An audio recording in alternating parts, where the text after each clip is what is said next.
सबसे पहले तो ये इंतखाबात का मामला, चूँकि मालूमात भी है, सवाल भी पूछे जा रहे हैं बहुत वक्त से पीडीएम हुकूमत से, आपकी जमात के नुमाइंदों से कि क्या इंतखाबात करवाएंगे, क्या वो ताख़ीर का शिकार होंगे। कोई वाज़ेह फ़ैसला नहीं आ रहा, चूँकि पीडीएम काफ़ी ताख़ीर का शिकार रहती है फ़ैसले करने में।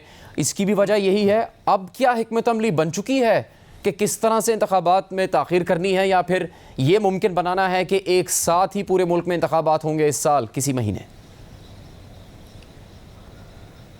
देखिए, ये मामला इंतखाबात में ताख़ीर का मामला नहीं है। ये इसेंशली एक कॉन्स्टिट्यूशनल और एक लीगल प्रोपोजिशन है जिसके तहत ये डिसाइड करना है कि क्या पूरे मुल्क में एक ही वक्त तमाम इंतखाबात होंगे या ये मरहलावार भी मुमकिन है। अब मरहलावार में जो प्रॉब्लम्स हैं वो 3 तरह की हैं, जिसमें मैं आपको थोड़ा सा ज़रा उस पर अर्ज़ कर दूँ। नंबर 1, मुल्क की तारीख़ में कभी नहीं हुआ कि कुछ सूबों के इलेक्शन पहले हों कुछ बाद में हों, क्योंकि फिर जिन सूबों के इलेक्शन बाद में होंगे उनको एक नुकसान होगा कि उन 2 सूबों की ऑलरेडी प्रोविंशियल गवर्नमेंट्स बन चुकी होंगी, जो एनएफसी अवार्ड है, जो उनका एनएफसी में शेयर है, जो उनके बजट के बाकी मामलात हैं वो उसमें काफ़ी सबकत ले जाएंगे। एक तो पहली बात ये है। दूसरी बात ये है कि जब सूबाई हुकूमतें बन गई तो क्या उन सूबाई हुकूमतों की निगरानी में नेशनल असम्बली के इलेक्शन करवाए जाएंगे, या इन सूबाई हुकूमतों को जितनी देर कौमी असम्बली के इलेक्शन चल रहे होंगे या जनरल इलेक्शन चल रहे होंगे तो इनको मुअत्तल किया जाएगा। Same goes for federal government. क्या फेडरल गवर्नमेंट की मौजूदगी में 2 सूबों में इलेक्शन मुमकिन है, या फेडरल गवर्नमेंट को भी सस्पेंड किया जाएगा उस दौरानिए के लिए? ये वो सवालात हैं जिनके जवाब आइन में मौजूद नहीं हैं, क्योंकि ऐसी सिचुएशन कभी अराइज नहीं की, ऐसी सिचुएशन कभी आई नहीं। तो ये एक लीगल क्वेश्चन अपनी जगह मौजूद है। दूसरा जो बड़ा कॉम्प्लेक्स लीगल क्वेश्चन है वो ये है कि मरदमशुमारी का आगाज़ हो चुका। अब मरदमशुमारी का एक नेचुरल और लीगल कॉन्सिक्वेंस है कि मरदमशुमारी के बाद हल्का बंदियाँ की जाती हैं। क्या ये मुमकिन है कि 2 सूबों में पुरानी हल्का बंदियों पर इलेक्शन हों, 2 सूबों में नई हल्का बंदियों पर इलेक्शन हों, और जिन सूबों में पुरानी हल्का बंदियों पर इलेक्शन हो रहे हैं उन सूबाई सीटों के ऊपर जो कौमी असम्बली की सीटें हैं उन पे भी नई हल्का बंदियों पे इलेक्शन हो रहे हों?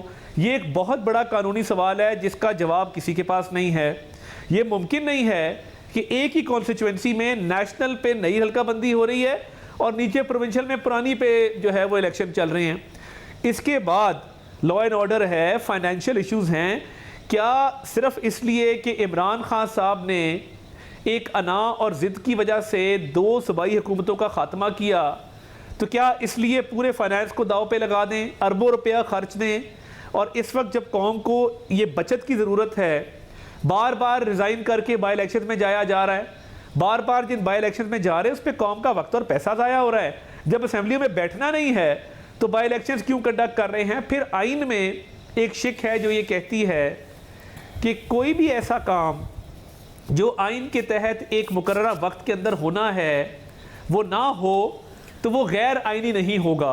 उसको इसलिए गैर आइनी नहीं करार दिया जा सकता कि वो उस मुकर्ररा वक्त के अंदर नहीं हो सकता। अतातार साहब, अब जी ठीक है, आपकी बात मैंने सुनी। सवाल इसमें ये बनता है कि इमरान खान साहब क्या कोई गैर आइनी मुतालबा कर रहे हैं? वो गैर आइनी मुतालबा तो नहीं कर रहे। ये तो लिखा है कि असम्बली तहलील होने के बाद 90 दिन में इलेक्शन होने। मुतालबा नहीं है। हाँ, उनका कतन मुतालबा गैर आइनी नहीं है, मगर उनके मुतालबे की एक बहुत बड़ी वजह यह है कि वो इस मुल्क में पॉलिटिकल क्राइसिस डे 1 से क्रिएट करना चाहते हैं। जैसे ही नो कॉन्फिडेंस हुआ था, नेशनल असम्बली तहलील की, वो गैर आइनी था। प्रोविंशियल असम्बली को कबल अज़ वक्त जिस तरह तहलील किया गया गन पॉइंट पे, उसके बाद उनको पता नहीं था कि फाइनेंशियल सिचुएशन क्या है। उनको पता नहीं था कि IMF के साथ मुआहदे वो शुरू करके गए हैं जो हम पूरे कर रहे हैं। नहीं, अतातार साहब, इल्म नहीं था कि पूरे मुल्क में इलेक्शन एक ही दफ़ा होंगे। ठीक है। नहीं, देखिए, यहाँ पर सवाल ये बनता है कि इमरान खान अपनी सियासत कर रहे हैं, आपको अपनी सियासत और फैसले करने हैं। इस वक्त सूरत हाल ये है कि मुल्की मईशत गिरावट का शिकार है, सरमायाकार का एतमाद मुतज़लज़ल है, मुल्की मुस्तकबिल पर सवालिया निशान लगा हुआ है, और तहरीक इंसाफ के मुतालबों के जवाब में पीडीएम उन पर इल्ज़ाम लगा देती है। जो पीडीएम हुकूमत है उसके पास जो इख्तियार है फ़ैसला करने का, वो तो फ़ैसला करती नहीं है। आप अगर फ़ैसला करें वाज़े तौर पर कि इंतखाबात कब होने हैं तो फिर इससे बात आगे चलेगी ना। इमरान खान साहब तो ज़िम्मेदार नहीं हो सकते, वो तो आपको कंट्रोल नहीं कर रहे, आपको अपने फ़ैसले खुद करने हैं। अगर आइन में गुंजाइश है, अगर कानूनी रास्ता मौजूद है तो फ़ैसला क्यों नहीं करते? आपसे इतने दिन से ये पूछ रहे हैं कि क्या चाहती है पीडीएम हुकूमत इंतखाबात करवाने हैं नहीं करवाने? नई मरदमशुमारी और डिजिटल मरदमशुमारी की जहाँ तक बात है, ये तो पिछली हुकूमत के वक्त से मौजूद है ये बात कि डिजिटल मरदमशुमारी होनी है और उसके तहत नए इंतखाबात होने। अब क्यों ख्याल आया पीडीएम को इस नुक्ते का? देखिए, मरदमशुमारी का आगाज़ तो पहले से कर दिया गया था। मरदमशुमारी कोई ऑन ऑफ का बटन तो है नहीं कि उसको ऑन करें तो रातों रात मरदमशुमारी हो जाए या ऑफ करें तो रातों रात वो बंद हो जाए। उसका एक प्रोसेस है। पाकिस्तान ब्यूरो ऑफ स्टेटिस्टिक्स, जो पाकिस्तान का इदारा शुमारियात है, वो ये बहुत बड़ी एक्सरसाइज है जो पूरे मुल्क में होनी है। उसकी तैयारी में कई माह लगे हैं। पहले जनवरी में होनी थी, फिर फरवरी में, अब मार्च में जाके उसने शुरू होना है। तो वो एक पूरा प्रोसेस है, वो होना ही होना है। ये नहीं हो सकता कि आपकी आबादी बढ़ती जाए और आप हल्का बंदियां ना करें, मरदमशुमारी ना करें। ये भी देखना एक चीज़ ठीक नहीं है। इसके अलावा हमने तो देखिए सियासत को कभी तरजीह नहीं दी। हमने तो अपनी सियासत दाव पे लगा के रियासत को बचाने के लिए इमरान खान साहब की तबाहकारियाँ अपने गले डाली हैं। हम तो 2018 में एक शानदार इमारत छोड़ के गए थे, हर चीज़ ठीक छोड़ के गए थे। एक शख्स ने उसको मुनहदम किया है जिसका मलबा हम उठा रहे हैं।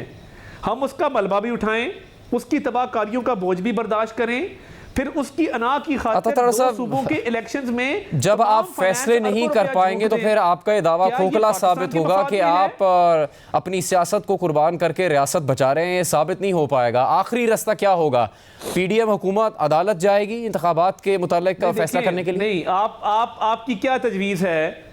आपकी क्या तजवीज़ है कि इस इकोनॉमिक क्राइसिस में इमरान खान साहब की खातिर अरबों रुपया दो सूबों में झोंक दिया जाए ताकि जब जनरल इलेक्शन आए तो हमारे पास इलेक्शन कराने के पैसे ना हो? साहब तजवीज़ नहीं है, आपसे सिर्फ सवाल पूछा जा रहा है। क्राइसिस का मुतहम्मल हो सकता है। हमारी तजवीज़ का नहीं, बात आइन की है और आपकी हुकूमत के फैसला करने की सलाहियत पर है। इतने नहीं है इस मुल्क में तो फैसला करें। फैसला करने की सलाहियत मौजूद है तो करें फैसला। मैं इस बात का कायल हूं कि जल्दबाजी में किए गए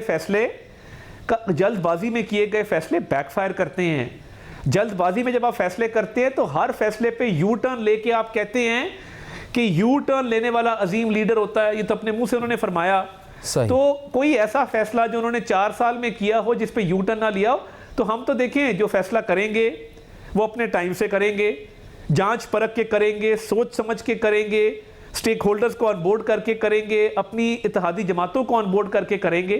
तो बात तो बड़ी सिंपल है कि कोई भी फैसला उजलत में नहीं किया जाएगा। तमाम तर मामलात को उनका बगौर जायजा लेने के बाद